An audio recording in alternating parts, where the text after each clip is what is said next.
হারানো সুর বেজে উঠেছে সকল ক্রিকেট প্রেমী দর্শক শ্রোতার মনের মাঝে। হঠাৎ করেই ক্রিকেটকে বিদায় জানিয়ে অবসরের সিদ্ধান্ত নিয়েছেন বাংলাদেশের সেরা অলরাউন্ডার সাকিব আল হাসান।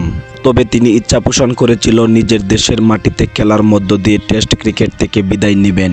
তবে নিরাপত্তাহীনতার অভাবে তার এই মনের আশাটা পূরণ নাও হতে পারে। দীর্ঘ ১.৫ যুগেরও বেশি সময় ধরে বাংলাদেশ দলকে সার্ভিস দিয়ে আসছেন বাংলাদেশের এই অলরাউন্ডার।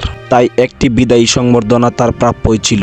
তাই আমরা আবার একথা বলতেই পারি, যে দেশে গুণী ব্যক্তির কদর দিতে জানে না, সে দেশে গুণী ব্যক্তি কখনো জন্ম নেয় না। কিন্তু আমাদের দেশে একজন সাকিব আল হাসান ছিল, যার কাছ থেকে আমরা অনেক কিছুই পেয়েছি, যিনি আমাদের ক্রিকেটকে নিয়ে গেছেন একটি উচ্চতর পর্যায়ে, যার জন্যই আমাদের দেশে ক্রিকেটকে সারা বিশ্ব চিনে। অথচ এই সাকিব আল হাসান তার বিদায় বেলা একটু ভালো সংবর্ধনা পেতে পারছেন না। তার পিছনে অন্যতম কারণ হচ্ছে বাংলাদেশের নিরাপত্তাহীনতার অভাব।